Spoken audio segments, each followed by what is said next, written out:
Yang kedua, tolong catat. Jangan tidur larut malam, Pak. Batasan tidur jam berapa, Pak?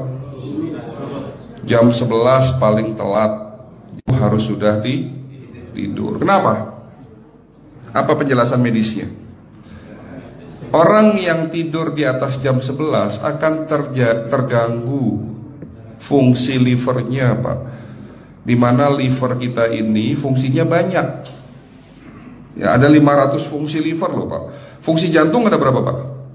Fungsi jantung 1. Fungsi jantung tugasnya untuk mompa darah. Fungsi ginjal ada berapa? 2. Absorpsi dan filtrasi. Fungsi liver 500 fungsi. Jadi organ yang paling berat dalam tubuh kita kerjanya adalah liver. Liver akan rusak manakala kalau kita tidur di atas jam 11 malam. Berarti 500 fungsi liver bisa rusak, Pak. Ini salah satu penyebab diabetes. Bukan hanya kerusakan pankreas, tapi rusaknya liver bisa jadi penyakit diabetes, Pak.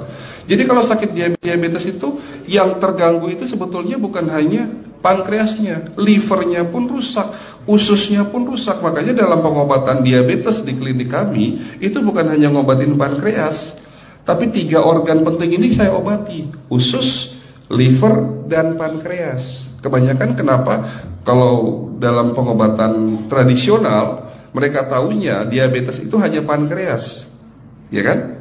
Tapi di sini dalam pengobatan holistik, orang yang kena liver itu 3 organ ini pasti rusak: usus, liver, dan pankreas. Salah satu penyebab dari kerusakan liver akibat kebiasaan tidur larut malam. Jadi salah satu penyebab diabetes pun bisa karena tidur larut malam. Ya, batasan tidur jam berapa? Sekali lagi, jam 11 harus sudah tidur pulas. Jadi jam 10, setengah 11 paling lambat kita harus tidur pulas. Nanti setelah jam 1 boleh bangun. Yang penting jam 11 sampai jam 1 ini harus tidur pulas. Jadi kalau Bapak mau sholat tahajud jam 2, setengah 3 ya monggo. Ya. Oke, itu yang kedua. Yang ketiga, air putih, Pak, dijaga 2 liter sehari. Bagaimana cara minumnya yang baik? Rasulullah sudah ngajarin kita ada 6 sunnah.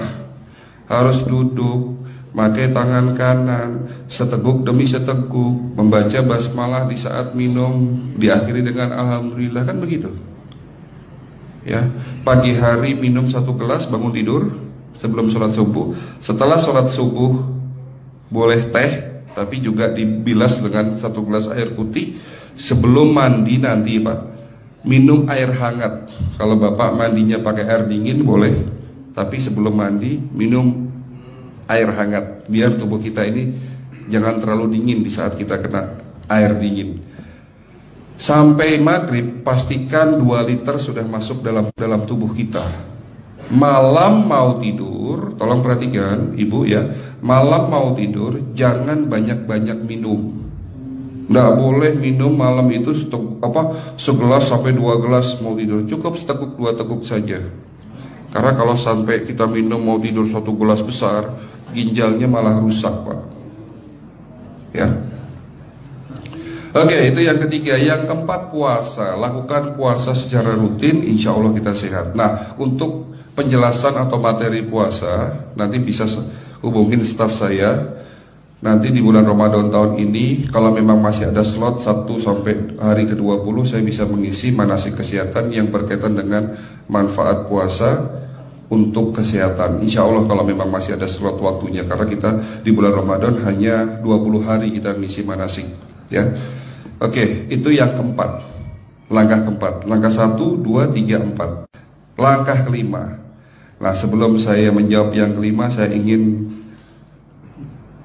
membacakan sebuah sabda Rasulullah. Rasulullah bersabda, di dalam tubuhmu ada segumpal daging. Jika segumpal daging itu sakit, akan sakitlah seluruh tubuhmu.